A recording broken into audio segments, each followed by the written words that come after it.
Greensboro has had some really positive news, and it's been in local and national headlines. Recently, the city just crossed over 300,000 in population, but even more exciting, it made a huge jump on the best places to live in the United States, according to U.S. News and World Reports.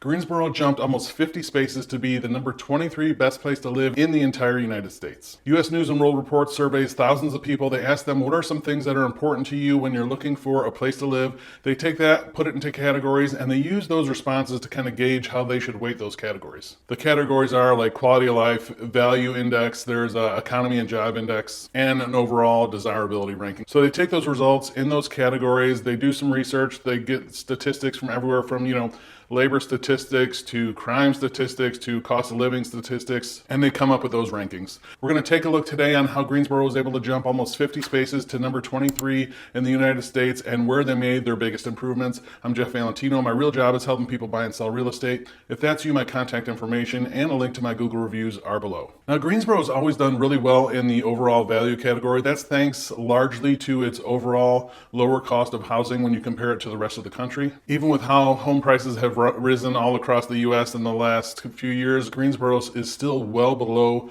the national average when it comes to cost of living and median home prices. So still overall a really great value. It's one of its highest scores always because of, again, largely to that housing cost being lower. But that category was not the place where it saw the biggest improvement, which is the most exciting. One of the categories where Greensboro did the best and it had the best year-over-year improvement was the quality of life index. So let's take a little bit closer look at that and see how Greensboro was able to achieve such a large jump year over year. First, for a city of 300,000 people, Greensboro has a huge variety of housing and neighborhood options. Within those neighborhoods, you have all different types of housing, from downtown condos to lofts, townhomes, homes. You have suburban feeling homes on, large, almost acre lots. And this is all within Greensboro limits. And it's not even taking into consideration some of the suburbs that are right around Greensboro as well, but there's just a huge variety of housing here, which obviously attracts a large variety of residents, from students to families, to retirees. Greensboro also has a really large presence in the visual and performing arts. It has a solid presence in college and semi-pro athletics. And then there's just a huge variety of outdoor activities, whether it be hiking, biking, going out on Brant Lake. You have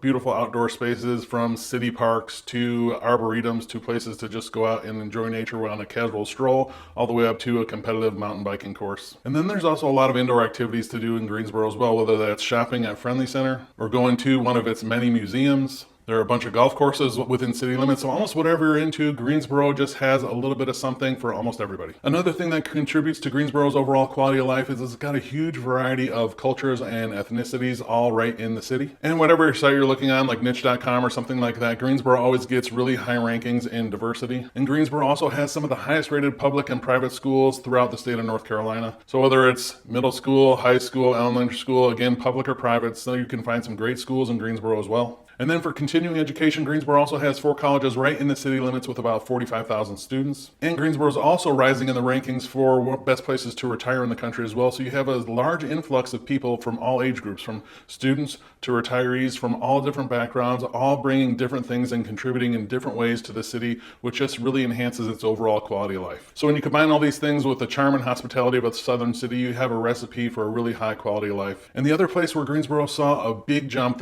it's actually the biggest jump in all of the categories that it had, was the economy and jobs. So let's take a look at the economy and job sector. And Greensboro has won many awards from different outlets like NerdWallet and things like that on its overall fiscal responsibility.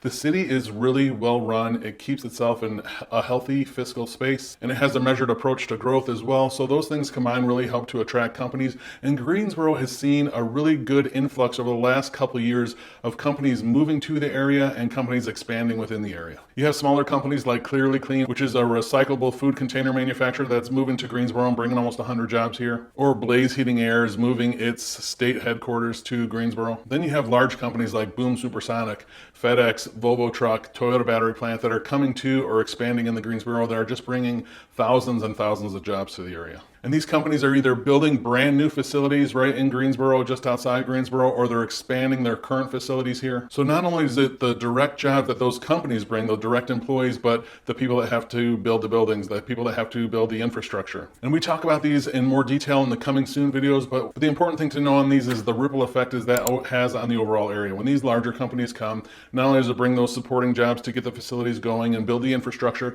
but that in turn then attracts other companies that want to support something like Boom Supersonic or Toyota Battery Plant. That attracts smaller companies that support those larger companies to come to Greensboro, and those companies bring more jobs and attract more companies and need more employees and so on and so forth.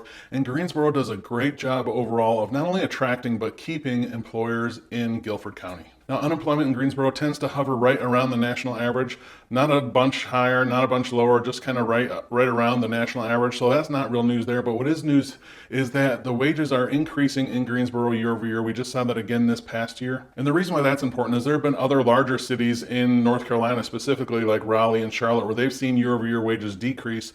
So when there is enough demand on jobs that Greensboro can still see wages increase year over year, really points to the overall, not only just need for quality workers, but the demand for jobs that are out here. When you combine the companies that are moving or expanding to Greensboro, along with the overall good unemployment numbers and the city's sound fiscal policy, that really makes for a bright future for Greensboro as far as the job and economic outlook. I think that's why Greensboro had such a huge jump in this category last year. If you need help buying or selling real estate anywhere in Greensboro or the surrounding area, you can reach out to me directly at jeff@govalentino.com. Thanks.